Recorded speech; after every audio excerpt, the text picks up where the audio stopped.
Picture this: flames licking at the edges of parchment, ink fading into smoke as centuries of human thought vanish in an instant. Libraries reduced to ashes, not by accident, but by deliberate hands. This wasn't just the loss of books, it was the silencing of voices, the erasure of ideas that could have shaped our world. What if I told you that one of history's greatest intellectual tragedies wasn't caused by invasion or natural disaster, but by a war over words?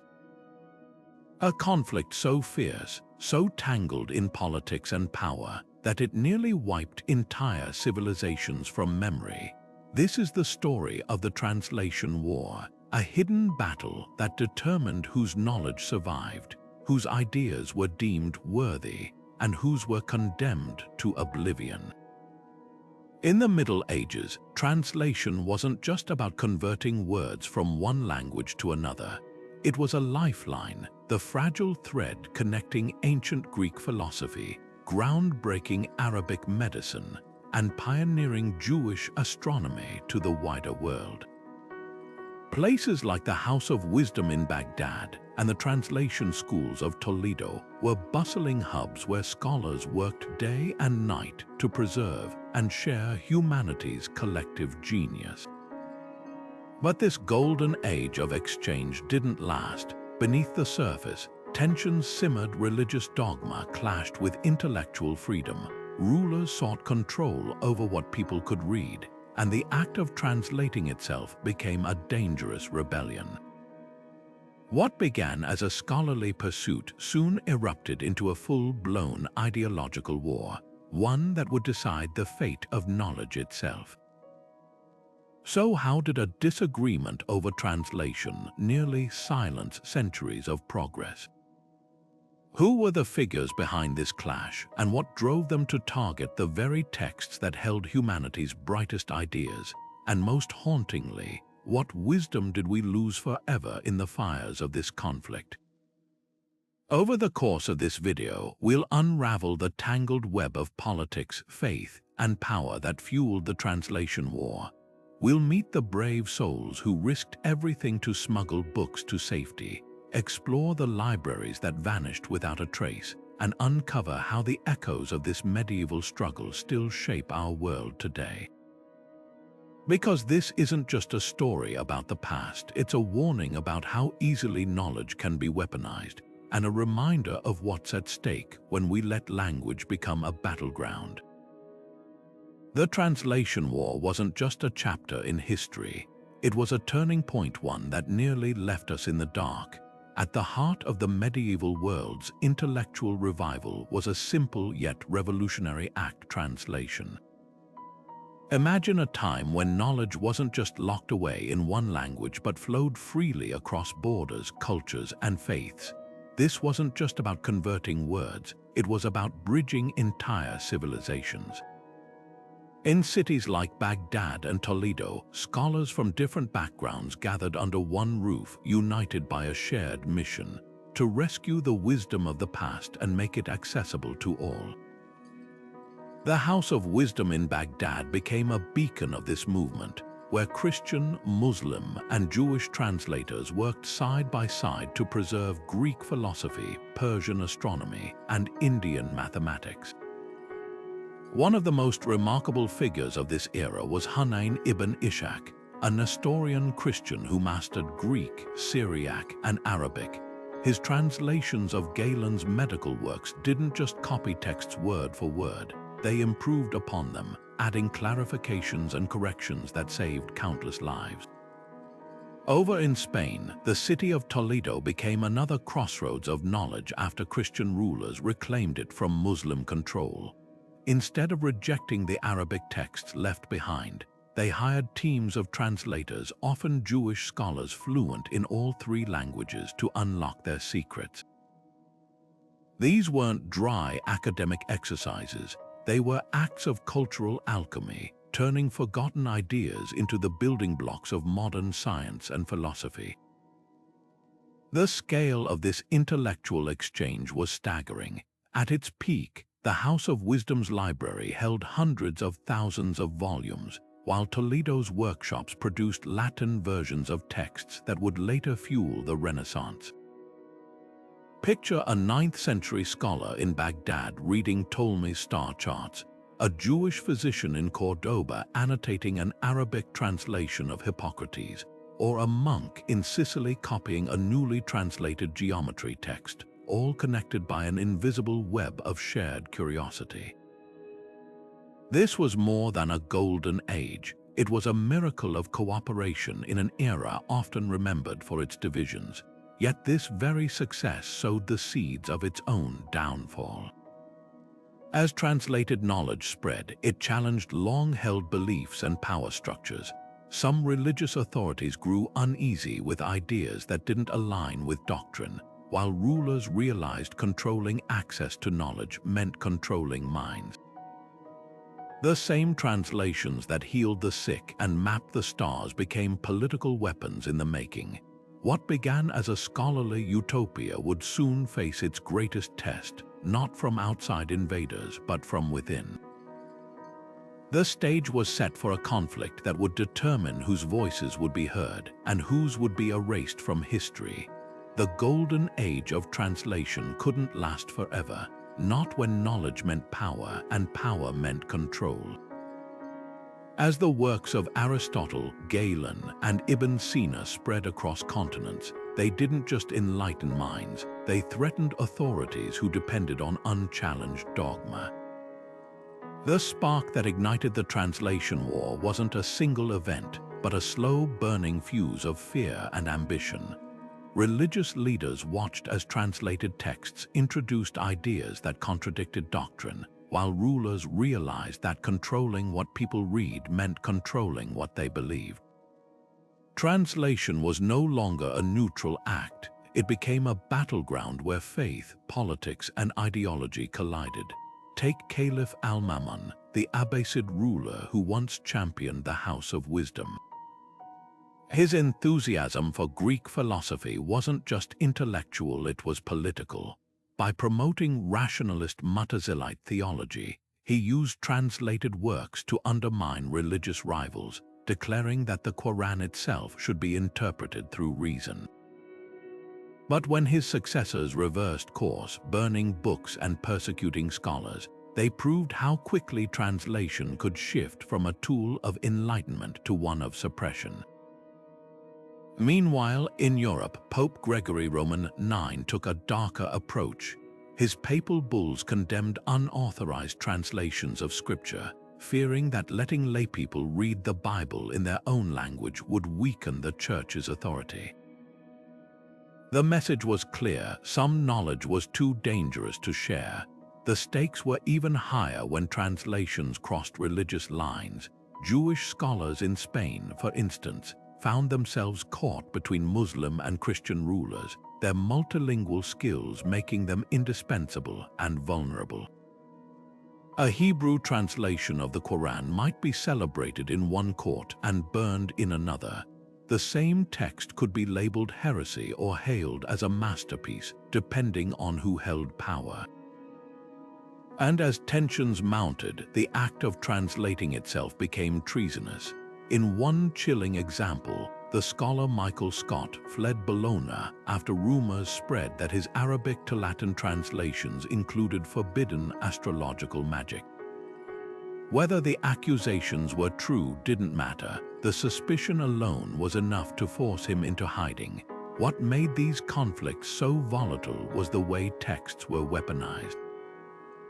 A translated passage from Aristotle could be twisted to justify a king's divine right or to challenge it. A medical treatise might be banned not because it was wrong, but because it credited the wrong civilization. Even the choice of language became political. Translating science into Latin gave the Church control over its dissemination, while vernacular translations democratized knowledge, and that was precisely what frightened the elites. The irony was crushing. The very tools that had built bridges between cultures were now being used to build walls. By the 13th century, the cracks in this fragile system were turning into chasms. In Baghdad, Mongol invaders would soon sack the House of Wisdom, but its decline had already begun under rulers who saw intellectual freedom as a threat. In Paris, the church banned Aristotle's works on natural philosophy, fearing they'd corrupt young minds, and in the shadows, translators worked in secret, smuggling knowledge like contraband. The stage was set for a war not of swords but of scribes, a conflict where the victors wouldn't just rewrite history, they'd erase it. The translation war didn't begin with a single battle cry or a dramatic siege. It crept in slowly, like ink bleeding across parchment, until entire libraries stood in the crosshairs of ideology. This wasn't a war fought with swords, but with decrees and flames. Authorities began dictating which texts could be translated, who could read them, and most chillingly, which ideas deserved to survive. Take the case of Michael Scott, a Scottish scholar whose work bridging Arabic and Latin sciences made him famous, and then infamous. When whispers spread that his translations contained forbidden knowledge, he vanished overnight, leaving behind half-finished manuscripts and a trail of rumors. Others weren't so lucky. Gerard of Cremona, who dedicated his life to translating over 70 Arabic scientific works into Latin, died under suspicious circumstances, his legacy nearly erased by those who saw his work as a threat. Book burnings became a grim spectacle in city squares. In 1239, Pope Gregory Roman IX ordered the burning of Hebrew texts in Paris, a warning to anyone daring to translate outside church approval. But the real tragedy lay in what happened behind the scenes. Scholars, knowing their libraries were marked, smuggled manuscripts out under cloaks or buried them in clay jars, gambling that someone someday would dig them up. One anonymous scribe in Toledo sewed pages of Avicenna's medical encyclopedia into the lining of his coat, wearing the weight of centuries of knowledge as he fled across borders. The irony was crushing. A war supposedly fought over the purity of words ended up silencing the very voices that could have enriched them. The persecution wasn't random, it was systematic. Authorities compiled lists of banned texts, mirroring later indexes like the infamous Index Librorum Prohibitorum. In Baghdad, the once glorious House of Wisdom saw its shelves ransacked not just by Mongol invaders, but by purges from within. A 13th-century chronicle describes scholars tossing manuscripts into the Tigris River, hoping the ink would dissolve before the wrong eyes could read them. Meanwhile, in Europe, vernacular translations of the Bible were declared heretical, their owners branded as rebels. The message was clear: knowledge wasn't just power, it was a privilege reserved for those with the right language, the right faith, the right allegiance.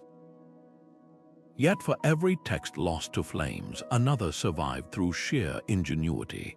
A Jewish physician in Montpellier copied Arabic medical treatises into the margins of permitted Latin texts, creating a secret library between the lines. In monastery scriptoria, monks risked excommunication by preserving forbidden Greek philosophy beneath layers of pious commentary. These acts of defiance saved works like Archimedes' mathematical proofs, which resurfaced centuries later under layers of overwritten prayer books. But for every manuscript salvaged, countless others vanished forever. Not just paper and ink, but the ideas that could have reshaped the world. The real casualties of the translation war weren't just the scholars who fled or the books that burned. It was the future those ideas might have built. Imagine walking through the ruins of a library where every charred scrap of parchment holds the ghost of an idea that might have changed the world. This wasn't just destruction, it was a targeted silencing. When the Mongols sacked Baghdad in 1258, they didn't just topple a city, they dismantled a cornerstone of human thought. Witnesses described the Tigris River running black with ink from the thousands of manuscripts tossed from the House of Wisdom's windows, its pages dissolving like whispers into the current. But Baghdad was only the most dramatic loss. Across Europe and the Mediterranean, entire collections vanished, not just books, but entire disciplines of medicine, astronomy, and philosophy erased because they bore the wrong language or the wrong author's name. Consider the library of the Fatimid caliphs in Cairo, a treasure trove of over 100,000 volumes on everything from optics to pharmacology. After political upheavals, its contents were sold off as scrap paper or burned for fuel. Historians estimate that over 90% of ancient Greek scientific texts are lost forever, not because they weren't valuable, but because they existed in translations deemed heretical. To put that in perspective, it's like losing every medical textbook in the world except a single chapter on bandages. Among the casualties was the entire works of Chrysippus, a philosopher so prolific that his missing writings could have filled 700 scrolls. What breakthroughs in logic or ethics might have been buried with them? The suppression wasn't always violent, but it was just as effective. In Christian Europe, Jewish and Muslim texts were systematically scrubbed from scholarly circles. Hebrew medical treatises by figures like Maimonides were copied, but with the authors' names removed, their origins laundered to make them palatable to censors. In Spain, after the Reconquista, entire Arabic libraries were dismantled, their pages repurposed as binding material for ledgers or prayer books. One surviving account tells of a merchant who bought a shipment of waste parchment, only to discover it contained fragments of Ibn al-Haytham's groundbreaking work on optics. Pages now scattered across museums, their original context gone forever. The scale of loss defies imagination. When the University of Paris banned Aristotle's works on natural philosophy in 1217, it didn't just outlaw a thinker, it froze European science for generations. Meanwhile, in the Islamic world, the decline of translation centers meant that innovations like al-Jazari's mechanical inventions or al-Khwarizmi's algebraic proofs nearly faded into myth. Some losses are painfully specific. The complete medical encyclopedia of al-Razi, which filled 23 volumes, survives today only in splintered quotations. Others are vast and unquantifiable, the poems, histories, and voices of marginalized communities that never made it into the official record. Yet even in this devastation, glimmers of hope endured. A single copy of Archimedes' Method of Mechanical Theorems was overwritten by a medieval monk, its original text lurking beneath layers of prayers until modern technology revealed it. A geniza in Cairo, meant to store worn-out Hebrew texts, accidentally preserved thousands of documents that scholars now call a paper grave turned time capsule. These survivors hint at what might have been and what still lies waiting to be found. While the translation war raged, a quiet rebellion unfolded in the shadows, one that saved more knowledge than we'll ever know. Picture a monk in a dimly lit scriptorium, carefully copying a forbidden Aristotle text beneath layers of scripture, or a Jewish physician in Cairo slipping a medical treatise into a geniza, a sacred storeroom for worn-out documents. These weren't just acts of preservation, they were quiet acts of defiance against the forces trying to erase history. Take Ibn Sina's Canon of Medicine, a 5-volume masterpiece that synthesized ancient Greek and Islamic medicine. When copies were ordered burned in Europe, a handful survived, hidden in monastery cellars or tucked into merchants' luggage. Centuries later, those smuggled texts became the foundation of medical education from Montpellier to Vienna, proving that ideas couldn't be extinguished as easily as parchment. The real heroes of this era weren't kings or conquerors, but scribes, healers, and ordinary people who risked everything to protect knowledge. In southern Italy, a network of Jewish translators worked in secret, passing Arabic scientific works to Christian scholars through coded letters and disguised caravans. One family in Salerno became legendary for memorizing entire chapters of Galen's works, reciting them aloud to avoid leaving physical evidence. Meanwhile, in the deserts of Mali, Timbuktu's librarians buried precious manuscripts in sand-filled chests, knowing the dry climate would preserve them better than any archive. These weren't isolated efforts, they formed an underground railroad for ideas, stretching across continents and faiths. The Cairo Geniza is perhaps the most extraordinary example. For nearly 1,000 years, the Jewish community of Fustat deposited worn-out documents in a synagogue attic, believing even damaged texts containing God's name deserved respect. What they didn't realize was that they were creating a time capsule.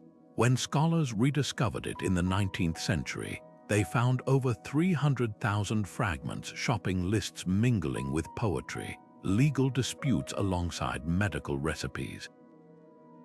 Among them was a draft of Maimonides' handwritten commentary, nearly lost to history. This accidental archive proved that survival sometimes relied not on grand conspiracies, but on everyday acts of reverence.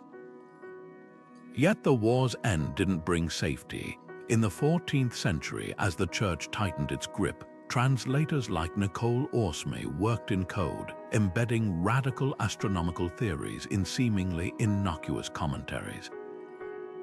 A single rescued manuscript might change hands a dozen times, each owner adding annotations like a chain of whispers across generations. The irony was profound. The very forces that sought to control knowledge had made it more resilient, scattering it further and binding it deeper into the fabric of cultures. What rulers failed to understand was this: you can burn a book, but you can't unthink an idea. The survivors of the translation war weren't just texts. They were proof that knowledge, once set free, finds a way to endure. The flames of the translation war eventually died down, but the smoke left a permanent stain on the pursuit of knowledge. In the war's aftermath, authorities didn't just rebuild, they rewrote the rules, turning translation from a bridge between cultures into a tightly guarded checkpoint. The Church's Index of Forbidden Books, first published in 1559, wasn't just a list of banned texts. It was a blueprint for control. Suddenly, translating a passage from the wrong philosopher could land a scholar on trial, and owning an unapproved book became as dangerous as carrying a weapon. But this censorship wasn't just about religion, it was about power. Kings and popes realized that by controlling which ideas entered circulation, they could shape entire worldviews. Take the case of William Tyndale, whose English translation of the Bible challenged the Church's Latin monopoly. His work was so threatening that authorities hunted him across Europe, finally strangling and burning him at the stake in 1536. Yet his last words, "Lord, open the King of England's eyes," proved prophetic. Within years, his forbidden translation became the backbone of the King James Bible. The irony was stark. The very institution that tried to erase his work ended up immortalizing it, but only after reshaping it to fit their narrative. This pattern repeated everywhere. In Spain, the Inquisition established strict licensing for translators, while in the Islamic world, once vibrant schools of philosophy withered under pressure to conform. The contrast with earlier translation hubs couldn't have been sharper. Where Toledo's scholars once debated freely, now committees decided which texts deserved ink and parchment. The House of Wisdom's model of open inquiry gave way to scriptoria where monks copied only safe manuscripts, often scrubbing controversial passages or attributing them to approved authors.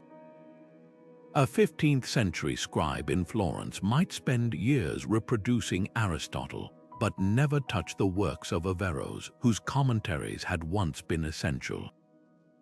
Libraries became curated rather than comprehensive, their shelves filled with echoes rather than voices. Yet the most insidious effect wasn't what was banned, but what was lost in the gaps.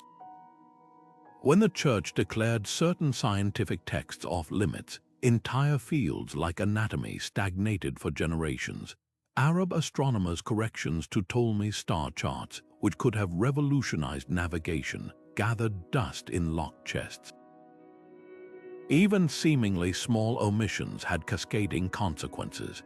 A single suppressed translation of Alhazen's work on optics delayed the invention of eyeglasses by decades, leaving thousands to live with blurred vision. The question wasn't just who decided what knowledge was worth saving, it was how many lives were diminished by those decisions. This control didn't just limit what people could read, it changed how they thought. Scholars began self-censoring, avoiding entire topics lest they attract suspicion. The vibrant debates of Baghdad and Cordoba gave way to rote memorization of approved texts. Innovation didn't stop, but it bent like a plant straining toward sunlight through a boarded-up window. By the time the Renaissance began chipping away at these barriers, Europe had lost centuries of potential progress. The translation war's true casualty wasn't just the books that burned, but the conversations that never happened, the discoveries never made, and the minds that never fully awakened. History doesn't just move forward, sometimes it stalls, trapped in the shadow of what might have been. The translation war didn't just burn books, it burned time itself, robbing humanity of centuries of progress. Picture a world where Ibn al-Haytham's groundbreaking work on optics had spread unimpeded, revolutionizing lenses and telescopes decades earlier. Imagine if the meticulous star charts of Arabic astronomers had reached Europe sooner, guiding explorers across oceans with unprecedented precision. Instead, these breakthroughs languished in obscurity, their potential locked away by borders of language and dogma. The medieval world wasn't a dark age waiting for enlightenment. It was a garden of ideas that never got to bloom. Consider medicine, where the lag was measured in lives lost. The Canon of Medicine by Ibn Sina, a text so comprehensive it remained a standard textbook in Europe for 600 years, took nearly 2 centuries to reach Latin translators, and even then only in fragments.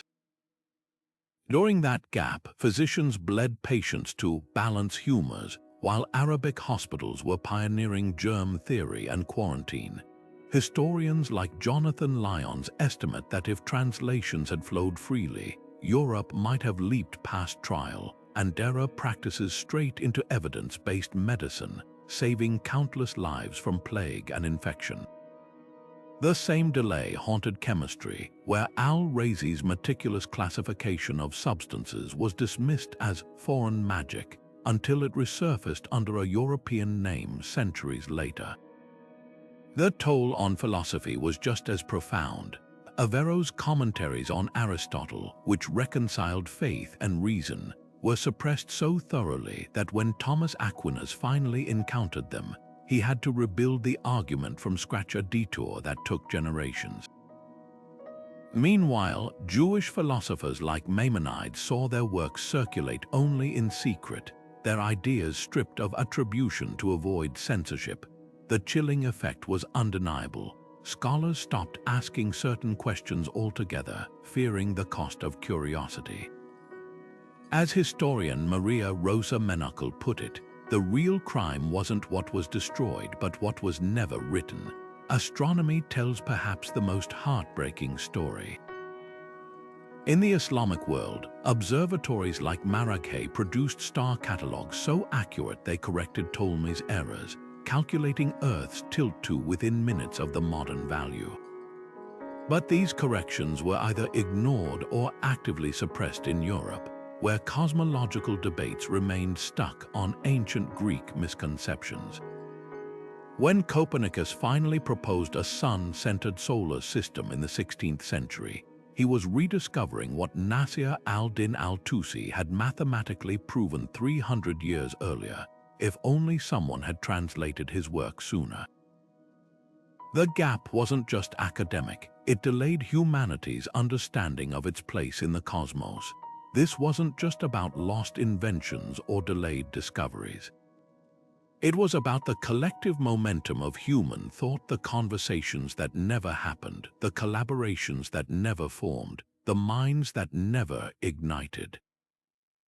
The Renaissance wasn't a sudden rebirth. It was a desperate catch-up, piecing together fragments of what should have been common knowledge, and the echoes of that loss still shape our world today, in ways both subtle and staggering. The translation war didn't just alter history, it left us a poorer version of the future we might have had.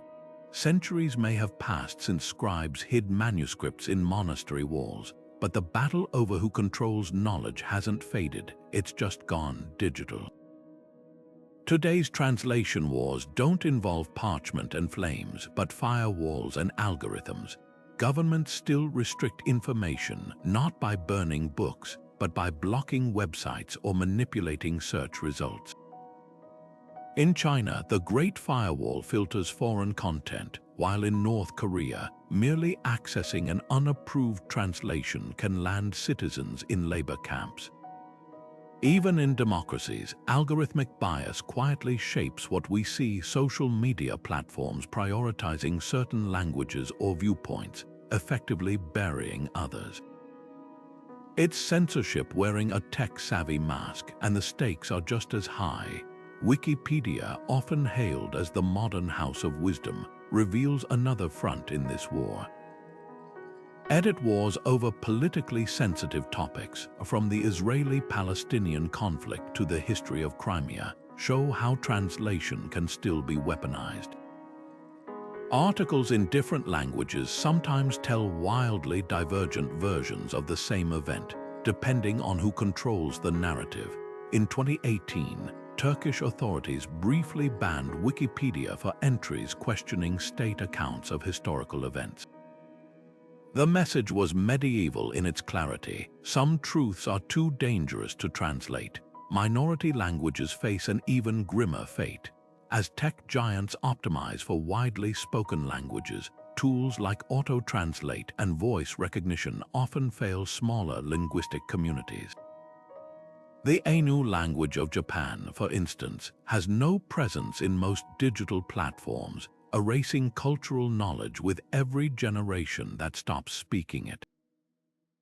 Meanwhile, autocorrect algorithms fix indigenous spellings into dominant languages, quietly homogenizing thought. The parallels to medieval monks scrubbing Arabic names from Latin texts are unsettling. Both erase not just words but worldviews. Yet the most insidious modern twist is the illusion of access. With billions of search results at our fingertips, it's easy to assume we're seeing the full picture. But when algorithms prioritize engagement over accuracy, or governments delist unfavorable research, we're left with a fractured truth.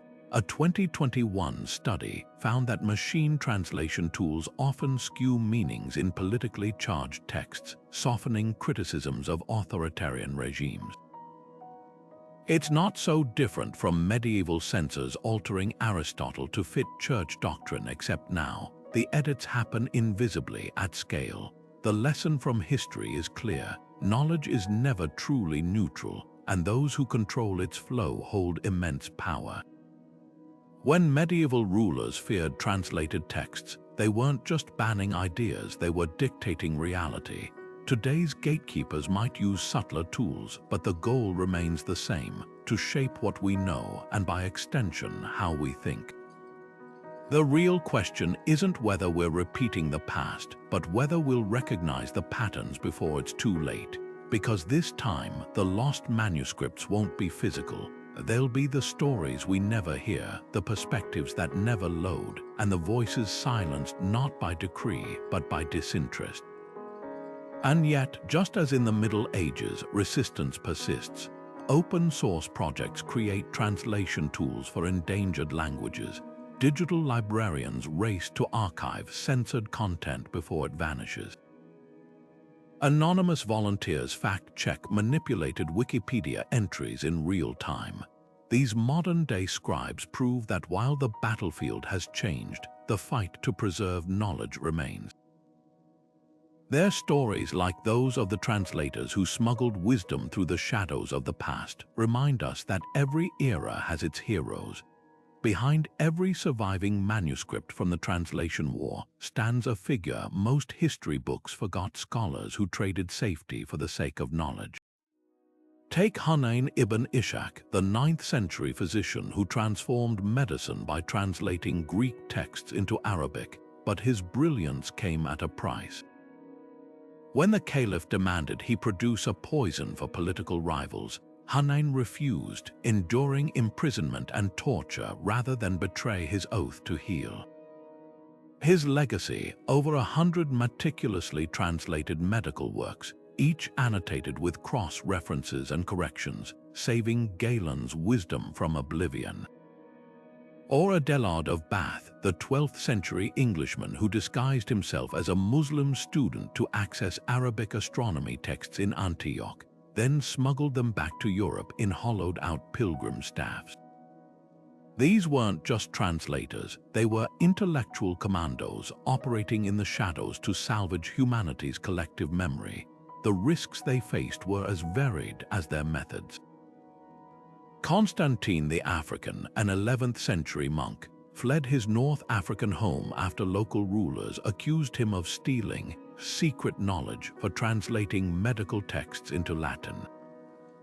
He spent years dodging assassins before finding sanctuary in Italy, where his work became the backbone of the first European medical school at Salerno.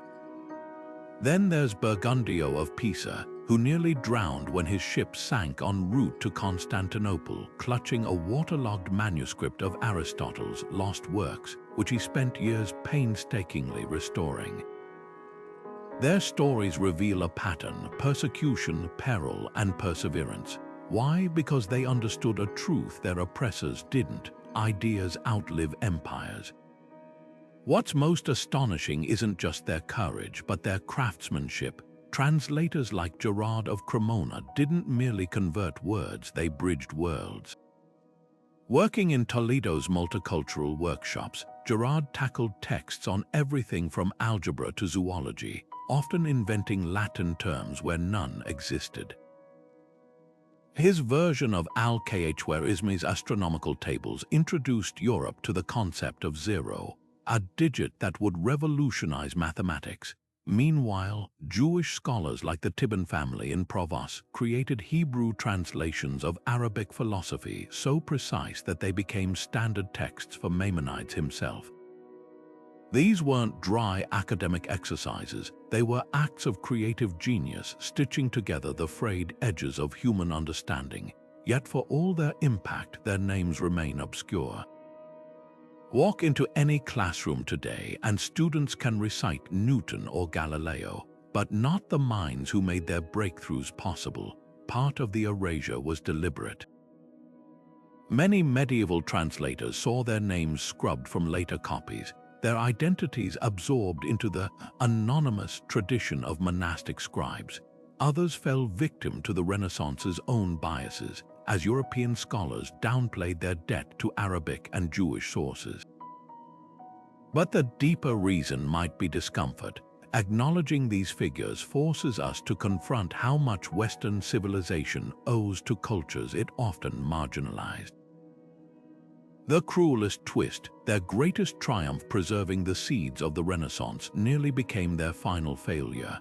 As Europe rediscovered classical learning, many forgot the hands that had safeguarded it. Aristotle returned to lecture halls with no mention of the Arabic commentators who'd kept his works alive. Galen's medicine was celebrated while Hunayn's annotations faded into footnotes. It's as if history itself performed a final act of translation, converting their sacrifices into anonymity.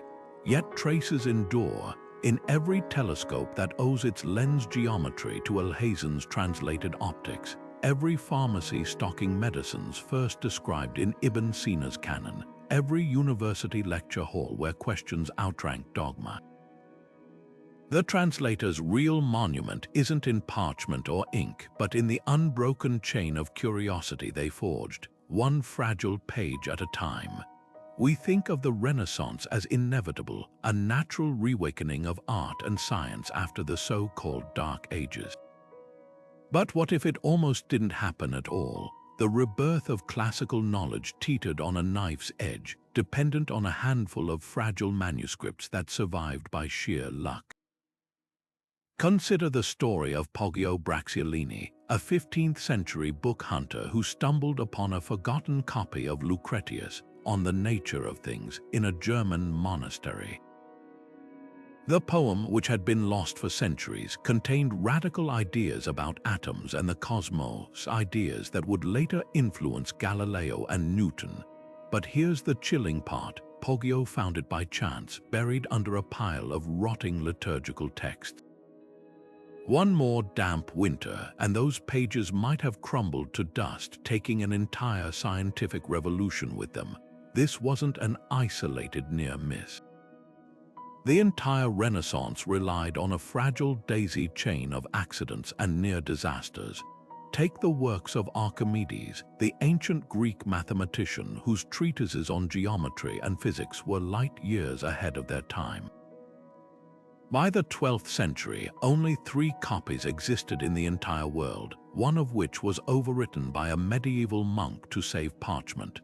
For generations, Archimedes' groundbreaking ideas lay hidden beneath layers of prayers, visible only as faint ghostly traces. It wasn't until 1998 that multispectral imaging revealed the original text, proving just how close we came to losing it forever.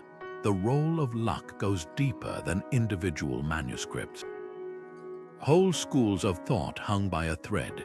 Averro's commentaries on Aristotle, which reconciled faith and reason, survived only because Jewish scholars in Provence secretly translated them from Arabic to Hebrew, then passed them to Christian scholars in Italy. Had that underground network failed, the intellectual foundation of the Renaissance might have collapsed before it was built. Even the printing press, often credited with spreading Renaissance ideas, depended on earlier translations rescued from obscurity. Gutenberg's first printed books weren't new works, they were salvaged classics, many lifted directly from Arabic to Latin translations made in Toledo centuries earlier. The most unsettling question isn't just what we almost lost, it's how much we'll never know we lost. For every Lucretius or Archimedes pulled back from the brink, countless others vanished without a trace. The Library of Alexandria's fate is famous, but lesser-known collections like the 10th century Cordoba Library, which held over 400,000 volumes, were scattered to the winds. Some scholars estimate that less than 1% of ancient Greek scientific texts survive today. Imagine the breakthroughs that might have been: the theories of disease, the maps of the stars, the philosophies of governance, all reduced to ashes or moldering unseen in some forgotten attic. This isn't just about ancient history. Our modern world was built on a shockingly thin ice of preserved knowledge. The Renaissance didn't happen because Europe suddenly remembered its classical roots. It happened because a handful of people, against all odds, kept those roots alive through centuries of neglect and persecution. The next time we marvel at Da Vinci's inventions or Copernicus' heliocentrism, we should also pause to consider the unnamed scribes who copied their source texts by candlelight, the refugees who sewed manuscripts into their clothing, and the sheer blind luck that brought these ideas to the right hands at the right moment. Progress isn't a straight line, it's a precarious tightrope walk across the gaps of history. And the translation war didn't just create those gaps, it nearly made them permanent. There's a peculiar kind of grief that comes with realizing how much we've forgotten, not just as individuals, but as a species. The translation war didn't just erase books, it severed entire branches of human thought, leaving gaps in our collective memory so vast we don't even know what's missing. Picture a world where Arab hospitals, with their sterile instruments and germ theory, had become the global standard by the 12th century. Imagine Greek democratic ideals spreading unimpeded through translated texts, reshaping medieval governance centuries before the Magna Carta. Or envision Jewish philosophers like Maimonides debating their Christian and Muslim counterparts in open forums, their ideas cross-pollinating into new schools of ethics. These weren't fantasies, they were real possibilities snuffed out by ideological purges and deliberate silences. The psychological toll of this collective forgetting runs deeper than lost innovations. When societies forget their intellectual roots, they lose something fundamental, a sense of continuity, of building upon the past rather than starting from scratch. Take the case of Alhazen's groundbreaking work on optics, which proved light travels in straight lines and laid the foundation for cameras and telescopes. After his texts were suppressed in Europe, scholars wasted generations reinventing principles he'd already documented. This wasn't just inefficiency, it was a form of cultural amnesia, where each generation had to relearn what the last had been forced to discard. The same pattern repeated in medicine, where Arabic surgical techniques, like using catgut for stitches, vanished from European practice for centuries, only to be rediscovered amid unnecessary suffering. Some losses are hauntingly specific.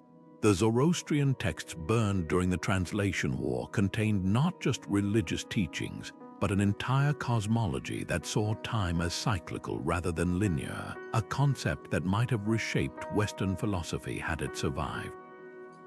The Andalusian poet Ibn Hazm wrote treatises on love and psychology so nuanced they rivaled Freud, yet most exist today only in fragments quoted by later censors.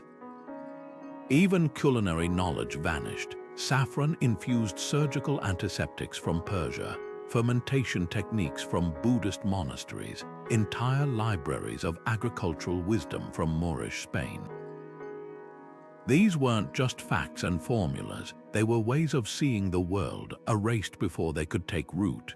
The most insidious effect of this amnesia is how it distorts our sense of progress. We congratulate ourselves for discovering principles that other cultures had mastered centuries earlier, oblivious to the chain of transmission that was broken. The Renaissance wasn't a sudden enlightenment, it was a desperate game of catch-up, reassembling puzzle pieces from whatever scraps survived. When Copernicus proposed a heliocentric solar system, he was unknowingly echoing the calculations of Arab astronomers like Al-Batani, whose works had been banned from European universities.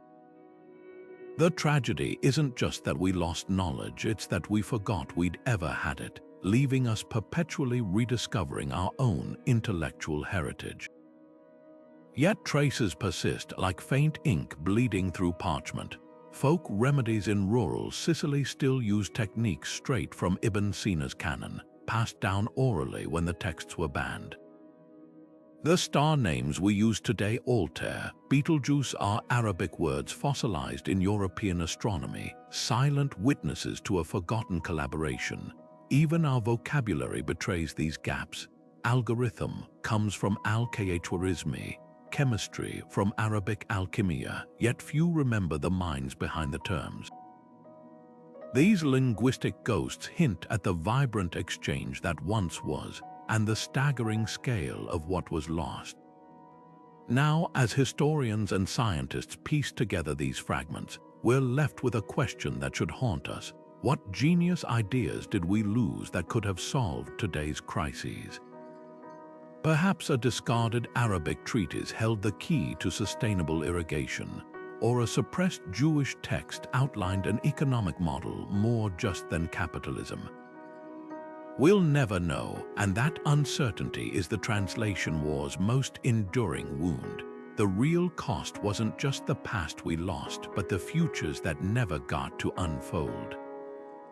Beneath layers of prayer books and centuries of neglect, the lost writings of Archimedes lay hidden, not in some forgotten vault, but in plain sight. This was the Archimedes palimpsest, a manuscript so thoroughly scrubbed and rewritten in the 13th century that its original text seemed gone forever.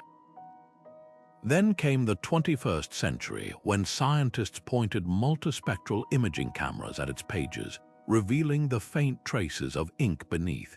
Suddenly, mathematical theorems unseen since antiquity resurfaced, including Archimedes' revolutionary method of mechanical theorems. It was as if a door to the ancient world had creaked open, offering glimpses of genius we thought we'd lost. This isn't just archaeology, it's time travel for ideas, powered by technology medieval scribes could never have imagined. The palimpsest is just one thread in a much larger tapestry of recovery. In a Cairo synagogue's attic, a storage space called the Geniza held nearly 300,000 fragments of Jewish text shopping lists, marriage contracts, poetry, and priceless philosophical works, all preserved by accident. When scholars first entered in the late 19th century, they found Maimonides' personal letters alongside merchant ledgers, a frozen moment of medieval life. But the real treasure was the lost texts, unknown poems by Judah Halevi, early drafts of the Cairo Codex, one of the oldest Hebrew Bibles, and medical manuals detailing treatments long forgotten. These weren't just documents, they were voices screaming across time, refusing to be silenced.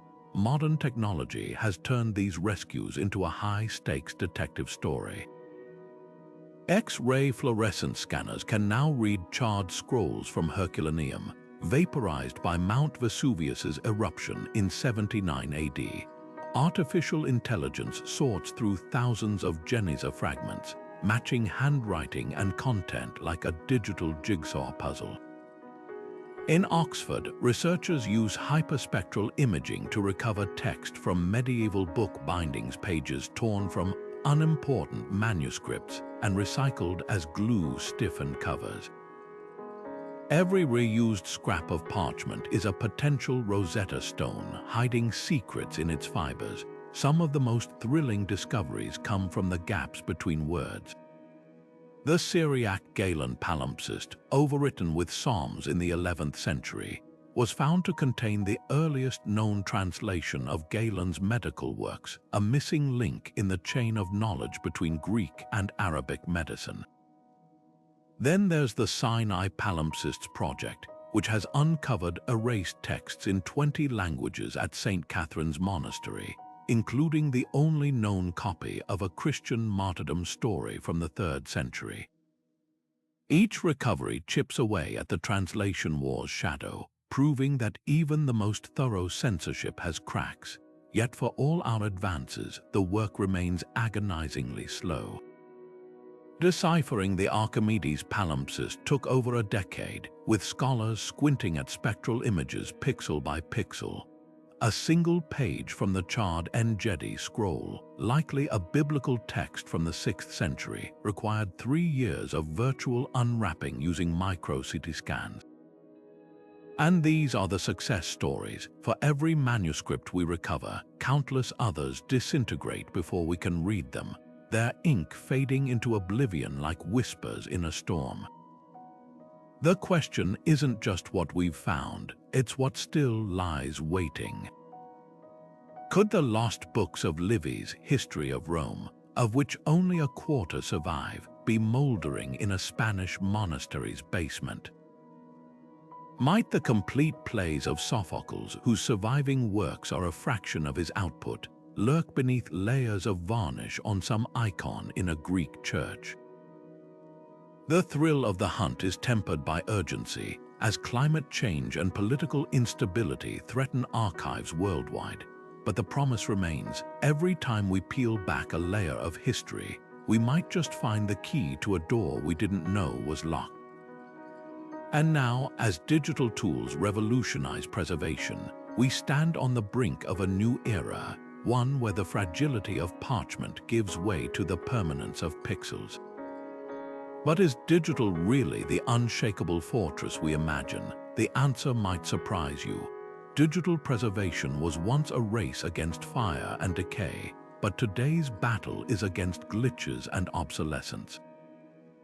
Where medieval scribes feared mold and marauders, we now face corrupted files and outdated formats.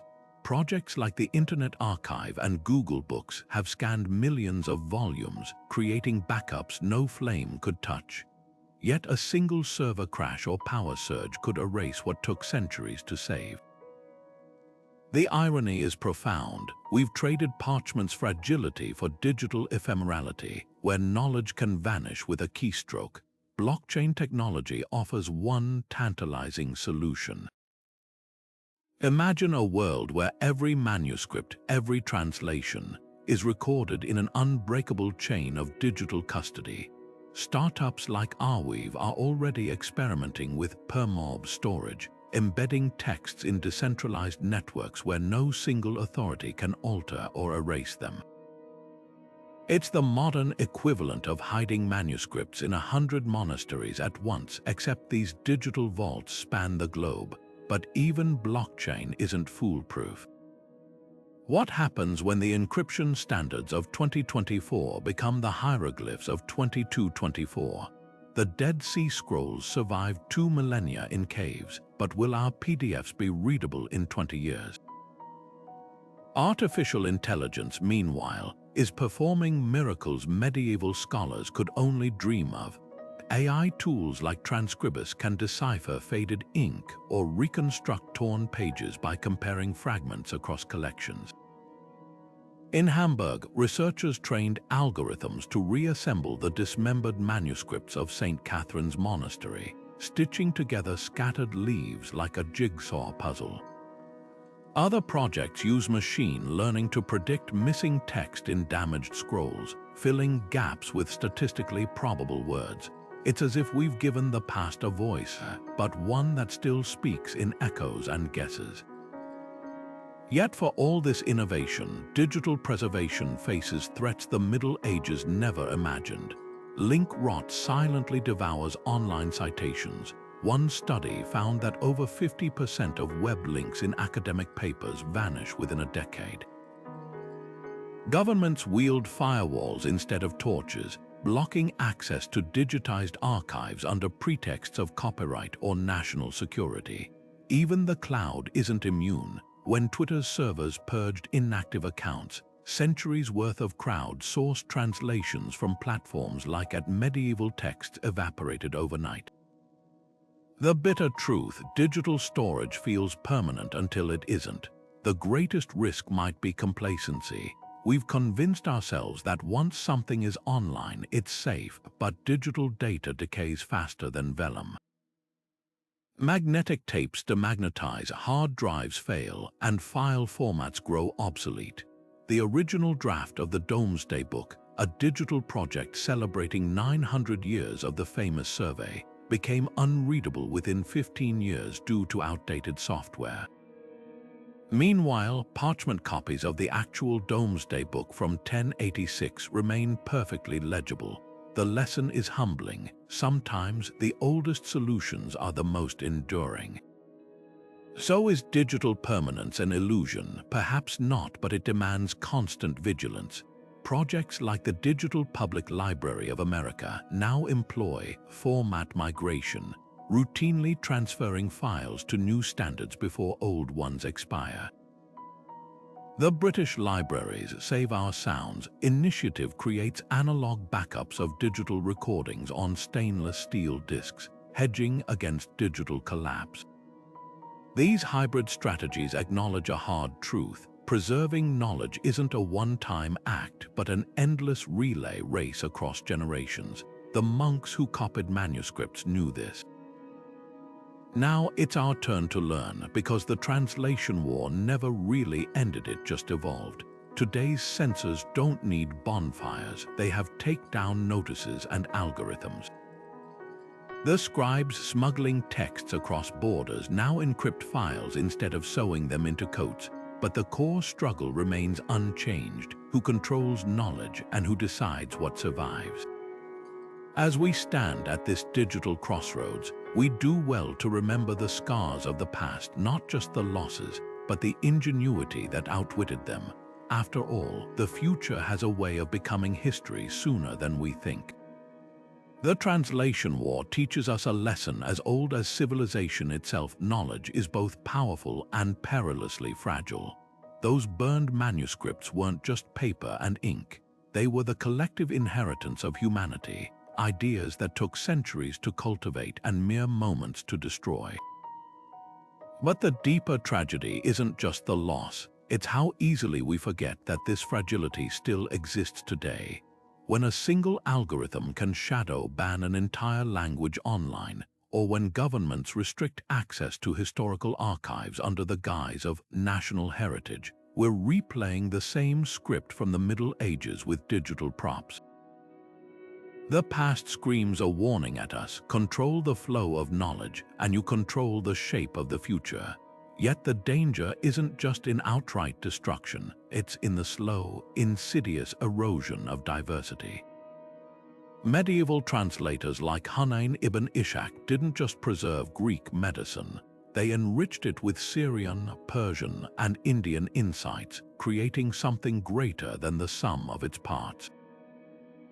Compare that to today's homogenized digital landscape, where a handful of platforms dictate what information rises to the top, flattening nuance into clickbait. Wikipedia's editors, for instance, wage daily battles over which historical narratives get labeled neutral and which get flagged as disputed. The translation war proved that monocultures of thought don't just stagnate, they collapse. A world where only certain voices are amplified isn't just unfair, it's intellectually barren. Perhaps the most urgent lesson is this: knowledge doesn't belong to any one culture, institution, or era. The Church's index of forbidden books and modern paywalled academic journals are two sides of the same coin: gatekeeping masquerading as stewardship. When the House of Wisdom thrived, it was because Baghdad scholars understood that ideas, like water, flow best without artificial barriers. Today, we face new barriers: subscription fees, proprietary datasets, even language models trained on corpora that exclude marginalized voices. The irony is crushing. After centuries of fighting for open access, we've rebuilt the gates with firewalls instead of iron. But here's the hopeful twist: resistance has always been possible. Just as medieval scribes hid manuscripts in plain sight, today's librarians are guerrilla scanning books to bypass copyright locks. Open-source initiatives like Project Gutenberg and Sci-Hub are the digital equivalent of Toledo's translation school's smugglers of wisdom in an age of artificial scarcity. Even small acts matter. When a teacher shares public domain texts instead of expensive textbooks, or when a Reddit user translates censored news articles, they're continuing a tradition as old as the Geniza stash in Cairo. The translation war didn't end, it just changed battlegrounds. So what do we do with these lessons? First, recognize that preserving knowledge isn't a passive act, it's a daily defiance. Support libraries, digital archives, and initiatives that prioritize access over profit. Second, question the algorithms and institutions that curate what you see, because every act of censorship begins with a whisper, not a bonfire. And finally, remember the translators' greatest legacy. They didn't just save texts, they built bridges between worlds. In an era of polarized discourse and fractured truths, that might be the most radical act of all.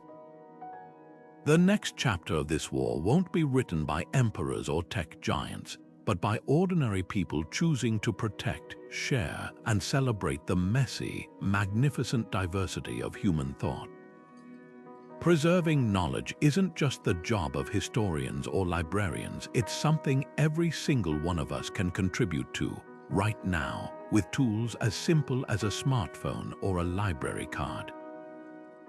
Think about it. Every time you borrow an obscure book from your local library instead of letting it gather dust, you're sending a signal that those stories matter.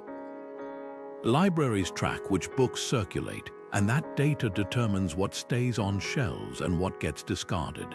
By checking out works on forgotten histories, untranslated poetry, or endangered languages, you're casting a vote for their survival. And if you really want to make an impact, donate to small, specialized libraries like the Endangered Languages Archive, where a few dollars can fund the digitization of a vanishing dialect's last recordings. But books are just the beginning. The digital age has turned preservation into a global team effort, and you don't need a PhD to join. Platforms like Zooniverse let anyone transcribe ancient ship logs, medieval weather records, or even scientists' handwritten field notes from centuries past. These aren't just busy work. Your keystrokes help researchers uncover climate patterns, track historical trade routes, or decode recipes for long-lost medicines. In 2022, amateur volunteers on the Transcribus platform deciphered a cache of 16th-century love letters that professional historians had overlooked, revealing intimate details of Renaissance life.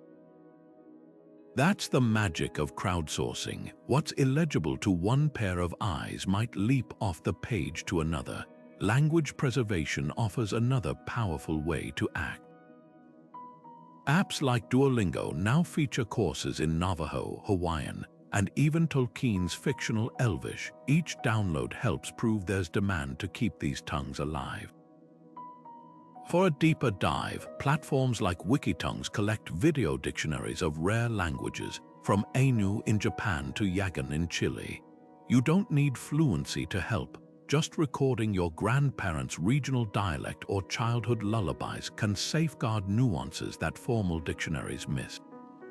In Wales, a grassroots project called Cyfnodion used TikTok to crowdsource slang from elderly Welsh speakers, creating a living archive that textbooks could never capture. Open source projects are the modern equivalent of those medieval scribble networks, decentralized, collaborative, and resilient. Websites like Project Gutenberg rely on volunteers to proofread and digitize public domain books, while the Internet Archive's Wayback Machine lets you adopt endangered web pages, ensuring politicians' deleted speeches or vanished news articles aren't rewritten by the victors.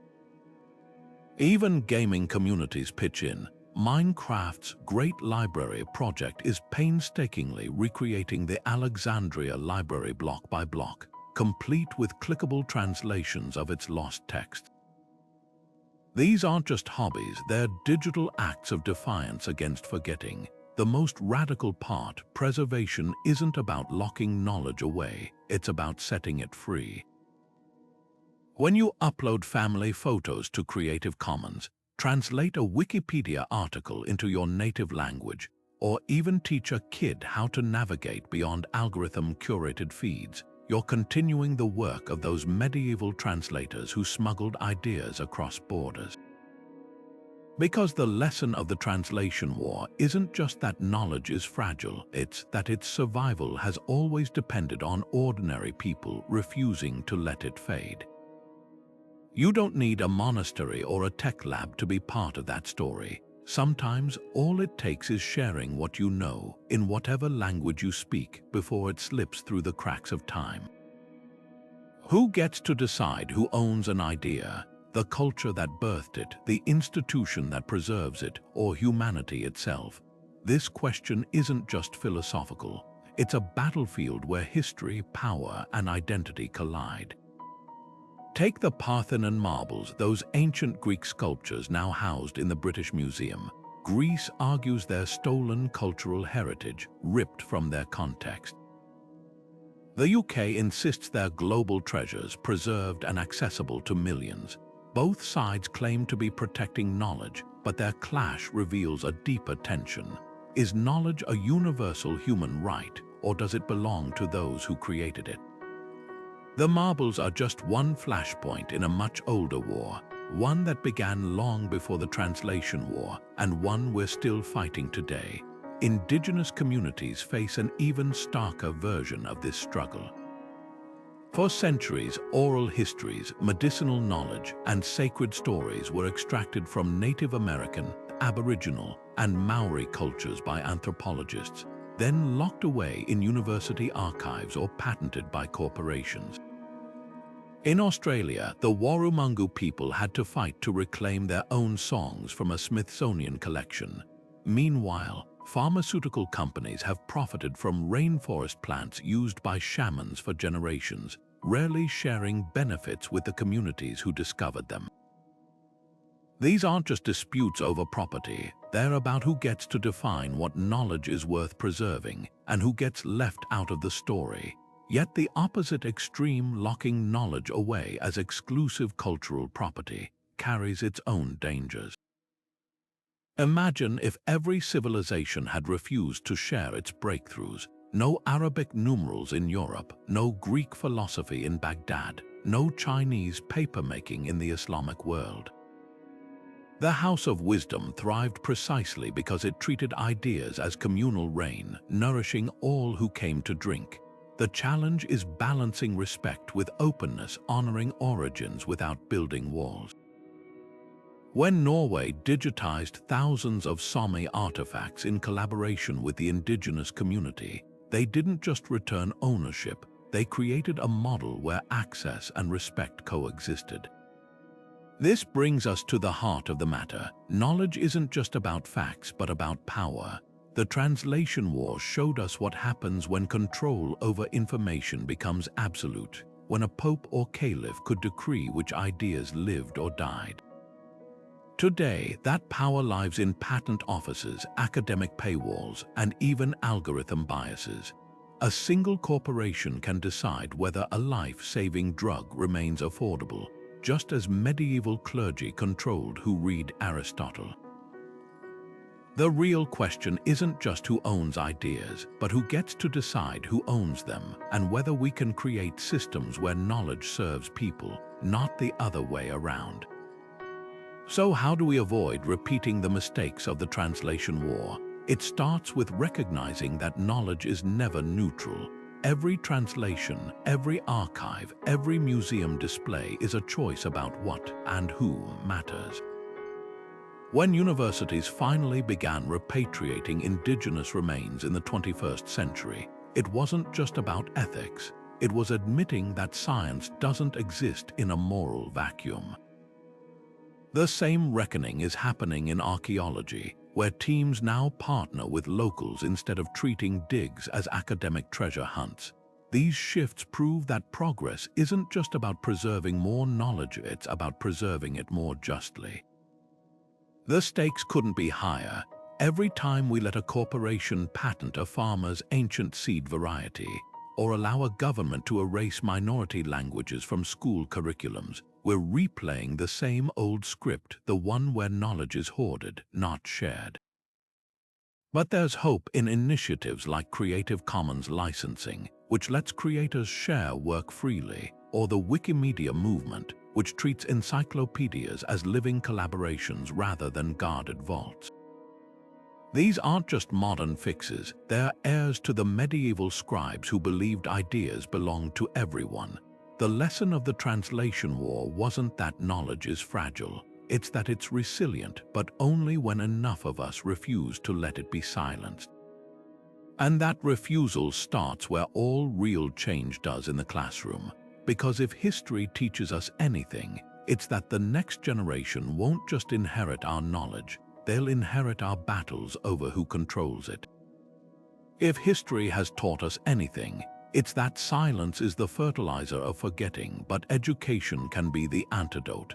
Imagine a world where every student learned not just about kings and battles, but about the translators and scribes who safeguarded the ideas that shaped civilizations. Teaching the translation war isn't just about adding another chapter to textbooks. It's about inoculating future generations against the same mistakes.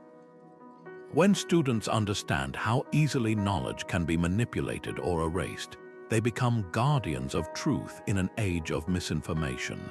This isn't hypothetical. Schools in Spain's Andalusia region already weave Arabic, Jewish, Christian translation history into their curriculum, showing how collaboration built their intellectual golden age. The result, students who see diversity not as a threat but as the engine of progress. Curriculum reform is the first step.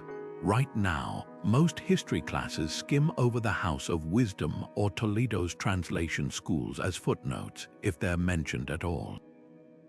Yet these were the Silicon Valleys of their day, hubs where breakthroughs in medicine, astronomy, and philosophy emerged from the friction of cultures. In Oregon, a pilot program called Threads of Knowledge merges history, science, and language arts by having students recreate the translation process. One class traced how a single Greek geometry text, translated into Arabic and then Latin, influenced Renaissance architecture, a hands-on lesson in how ideas travel and transform. The key is interdisciplinary learning, showing how translation isn't just about words, but about the movement of thought across time and space. Success stories abound where this approach is tried. At a London high school, students studying the Crusades also analyze Arabic chronicles of the same events, discovering how perspective shapes history. In Tunisia, a university project has computer science majors building AI tools to reconstruct fragmented Geniza manuscripts, blending tech with cultural preservation. Even younger children engage elementary schools in New Mexico, use illustrated stories of figures like Gerard of Cremona to teach problem-solving and resilience. These aren't niche experiments. They're proof that when education highlights marginalized voices and hidden histories, students don't just memorize facts, they connect dots across disciplines and cultures. The real power lies in turning these lessons into action. Parents can advocate for inclusive curricula by joining school boards or recommending resources like the Lost and Found Project, which provides free lesson plans on translation history. Teachers might partner with local libraries to host manuscript rescue workshops where students digitize old diaries or letters, preserving community knowledge.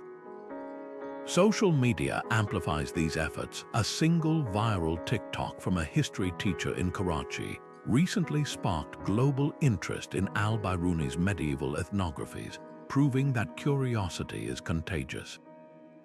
Change starts small. A classroom discussion, a revised reading list, a student asking, whose stories are we missing? Because the future of knowledge isn't just about preserving the past, it's about reshaping how we value it. The same forces that once banned Aristotle's works now manifest as budget cuts to humanities programs or algorithms that prioritize sensationalism over substance. Education is the lever that can tilt the balance, transforming passive consumers of information into active defenders of its integrity. When a teenager recognizes censorship patterns from medieval indexes in today's content moderation policies, or when a biology student traces their textbook's origins to Ibn Sina's canon, they're not just learning history, they're learning to spot its echoes. And in that recognition lies our best hope, a generation that refuses to let silence win. The road ahead is uncertain, but the tools are in our hands. From augmented reality apps that virtually unburn lost manuscripts to student-led Wikipedia edit-a-thons correcting historical gaps, the fight against forgetting has never had more allies. The question isn't whether we can teach these lessons, it's whether we'll prioritize them before another generation grows up unaware of the fragile threads connecting them to the past. Because the translation war wasn't an anomaly, it was a warning, and warnings only work if someone's listening. The digital age promised to make knowledge immortal, yet today, we stand on a fragile tightrope between preservation and peril. Artificial intelligence, once hailed as a tool for unlocking ancient texts, now floods the internet with synthetic misinformation at an unprecedented scale. In 2023 alone, AI-generated historical documents fooled scholars with fabricated medieval recipes and counterfeit philosopher quotes. These digital forgeries don't just distort history, they erode trust in the very act of preservation. Meanwhile, climate change poses a more visceral threat. Rising temperatures and extreme humidity are accelerating the decay of physical archives from Timbuktu to Venice.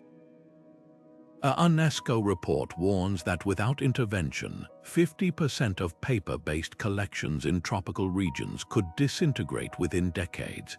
The irony is cruel. The same industrial progress that birthed modern archives now threatens to dissolve them. Linguistic homogenization adds another layer of vulnerability. As global platforms prioritize dominant languages, UNESCO estimates one indigenous tongue vanishes every 2 weeks, taking with it unique ways of seeing the world. The Duwamish language of the Pacific Northwest, for example, holds terms describing ecosystem relationships that modern ecology is only now rediscovering.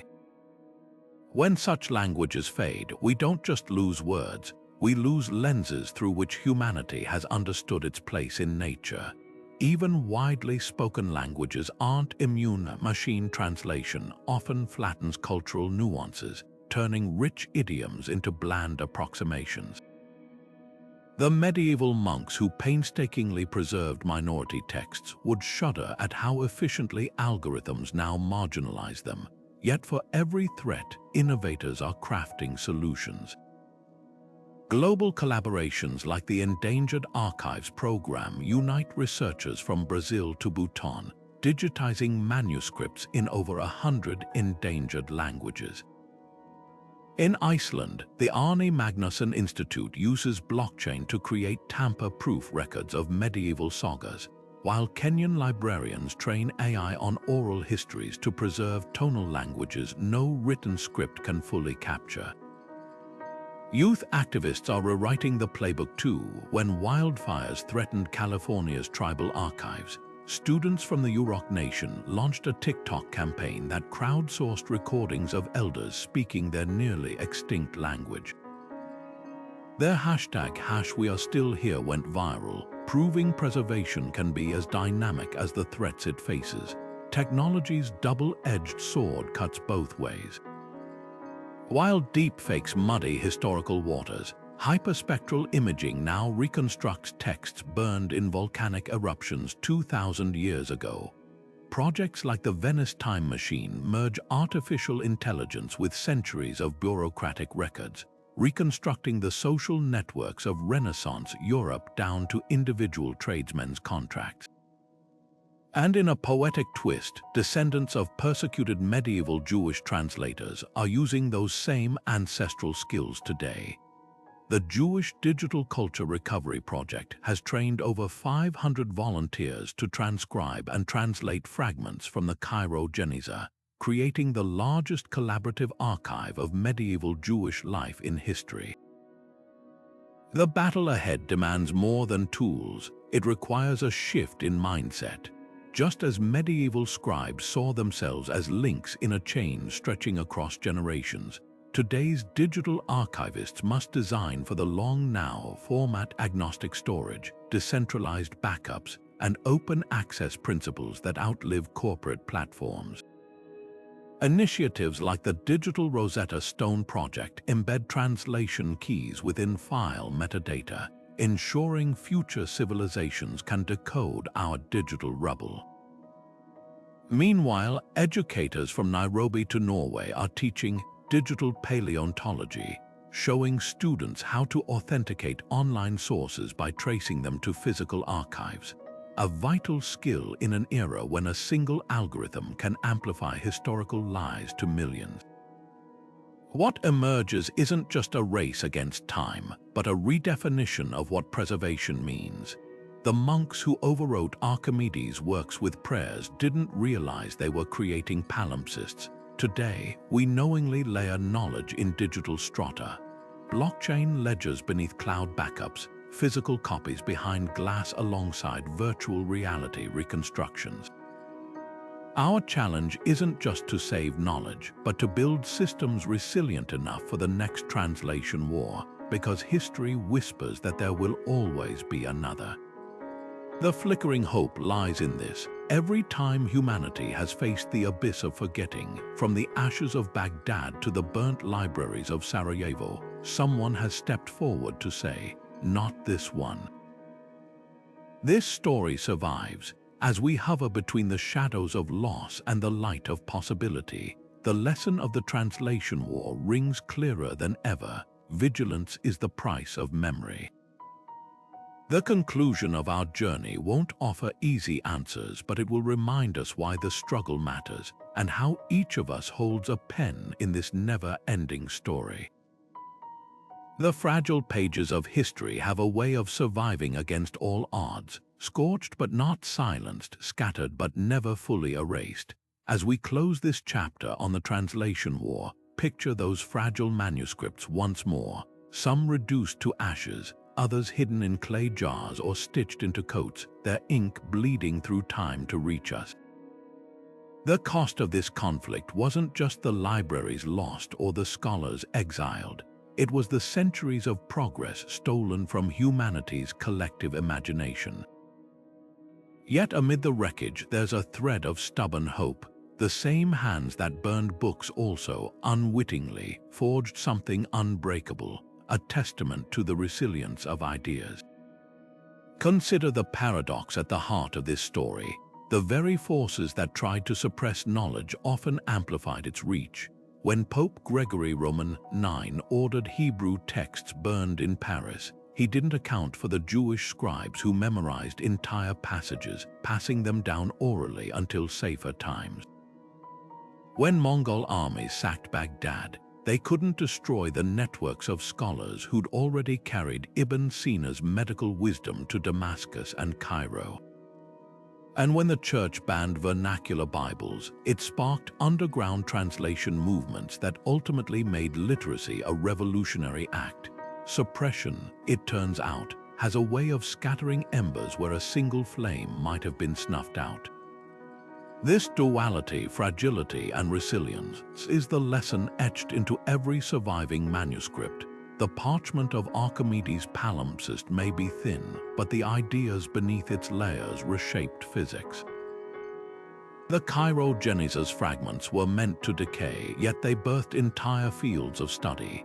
Even Ibn Rushd, whose works were banned and burned in his lifetime, left words that echo across 8 centuries. Ignorance leads to fear, fear to hatred, and hatred leads to destruction.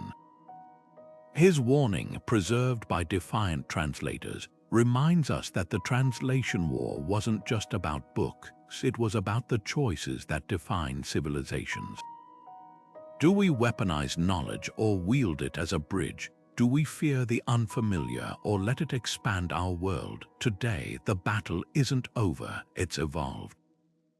Algorithms now dictate what we see, echo chambers rewrite shared reality, and entire languages vanish from the digital landscape, but the tools to resist are in our hands. Every time we share a forgotten history, support an archive, or question who controls the narrative, we're continuing the work of those medieval scribes.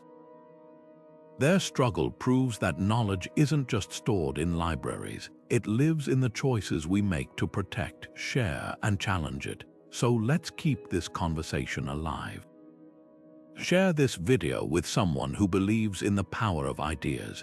Drop a comment about a book, a language, or a story that changed your perspective, because history's greatest irony is this: the more we remember how easily knowledge can be lost, the harder it becomes to erase. The translation war taught us that ideas outlive empires. Now it's our turn to prove it.